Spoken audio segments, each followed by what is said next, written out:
असां हिन वक़्तु सिंध जे 7 ज़िलनि में अल्ट्रासाउंड जो कोर्स फ्री में कराए रहिया आहियूं, उहो जेको सिंध बोर्ड टेक्निकल खां रजिस्टर थियल आहे। ऑल पाकिस्तान होम्योपैथिक डॉक्टर्स ऐं एसक्यू फार्मा जे तरफ़ां फ्री बेसिक अल्ट्रासाउंड जो कोर्स मुकमल थियण ते कराची जे सखी हसन लग रॉयल शादी हाल में हिकु शानदार प्रोग्राम कोठायो वियो, जंहिंमें 422 अल्ट्रासाउंड कोर्स कंदड़ शागिर्दनि में सर्टिफिकेट विराया विया। प्रोग्राम जा मेहमान ख़ास doctor Rizwan Ahmed Khan, doctor NS Naska, doctor Zubair Ahmed अगूणो सदर नेशनल काउंसिल, डॉक्टर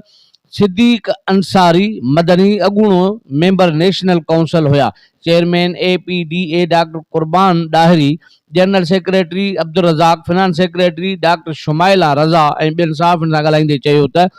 असांजी कोशिश आहे त होम्योपैथी इलाज खे आम कयूं ऐं होम्योपैथी डॉक्टरनि खे अल्ट्रासाउंड कोर्स फ्री में करायूं ऐं उन्हनि खे अल्ट्रासाउंड समेत लेबॉरेटरी जो बि कोर्स फ्री में करायूं। ऑल पाकिस्तान डॉक्टर्स ऐं SQ फार्मा जे सहकार सां 1 साल खां मथे अरसो थी चुको आहे, जंहिंमें मुख़्तलिफ़ ज़बानुनि जे माण्हुनि खे फ्री कोर्स कराए रहिया आहियूं। असां पंहिंजे समाजी होम्योपैथी तंज़ीम पारां बिना कंहिं रंग नस्ल जे कंहिं ज़ात पात जे फ्री में कोर्स करायूं पिया। प्रोग्राम में professor doctor Syed Ishfaq Ahmed, professor doctor Shaista Zubair, doctor Tahir Amin, doctor Abu Bakar Memon, doctor Junaid Akhtar Bukhari, professor Liaquat Ali Awan, doctor Samiullah CEO GR laboratory Raza जिले Malir, doctor Gul Karim, doctor Mirza Hussain, doctor Shabba Mukhtar, doctor Yousuf Baloch, doctor Waseem, doctor Shaukat Bhatti, doctor Mujeeb Rehman, doctor Ayesha, doctor Amna, doctor Ramzan, doctor Mehmood मौजूद हुआ। All Pakistan homeopathy doctors association जे उहिदेदारनि GNP न्यूज़ सां ॻाल्हाईंदे चयो त अॼु जो प्रोग्राम हुयो असांजो ऑल पाकिस्तान डॉक्टर एसोसिएशन जो वॾो क्राउड सां गॾोगॾु 400 अराउंड 400 स्टूडेंट जो सर्टिफिकेट डिस्ट्रीब्यूशन सेरेमनी हुई ऐं तमामु मेंबरनि जो शुक्रगुज़ार आहियां जेके हिन बहितरीन तरीक़े बहितरीन माहौल जे विच में करे सर्टिफिकेट डिस्ट्रीब्यूट असां कया। ऐं मां एप्रिशिएट कयां थो पंहिंजी all Pakistan doctor association team खे, जंहिं असांखे महसूसु करणु कोन ॾिनो त हेॾे क्राउड जे बावजूदि बि सिस्टम असां कीअं डिलीवर करे वियासीं ऐं कामयाबु प्रोग्राम रहियो असांजो। लास्ट ईयर जो प्रोग्राम थियो उन खां वधीक हिन में क्राउड नज़र आयो, छो त हिन में 3rd ऐं 4th बैच मिक्सअप हुई ऐं हिन में ऑल पाकिस्तान जी जेका टीम हुई 4 प्रोविंसिस 4 सूबनि खां हिते असां वटि माण्हू मौजूदु हुआ मेंबर ऑल पाकिस्तान जा, जंहिंमें अक्सरियत बलूचिस्तान जी, सिंध जी, KPK मां ऐं पंजाब साइड मां बि कुझु असांजा महिमान यहाँ हिते अची विया। इंटीरियर सिंध जे हवाले सां ॻाल्हि कयूं त नवाब शाह डिस्ट्रिक्ट नौशहरो पुरोज़ लाड़काणो मौजूदु हुया,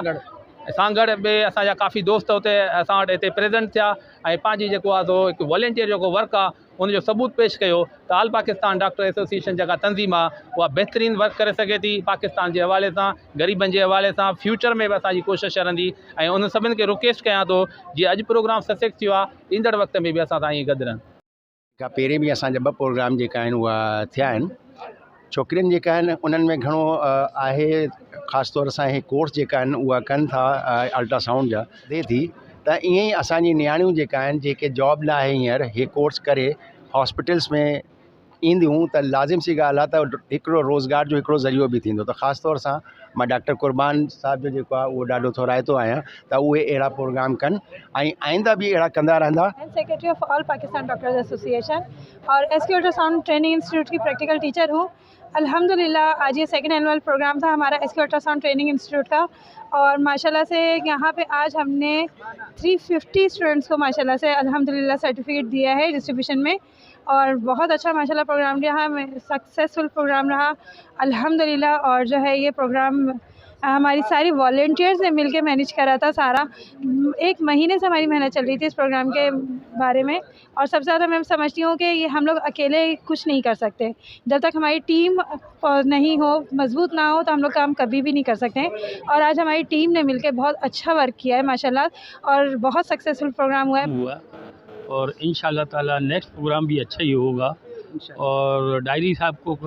एक एडवाइस दी है कि और प्रोग्राम भी डिसाइड करें ताकि जैसे लैब टेस्टिंग और आगे बढ़ाएं। इंशाल्लाह ताला कुर्बान साहब ने आज वादा भी किया है और इंशाल्लाह आगे बढ़ेंगे। ऐलान किया है कि हम 4 साल के लिए उन स्टूडेंट को जो SQ अल्ट्रासाउंड में ट्रेनिंग हासिल कर रहे हैं, अगर वो होम्योपैथिक डॉक्टर बनना चाहते हैं तो उनको हम 4 साल फ्री एजुकेशन देंगे। ये बहुत बड़ी एक कामयाबी है।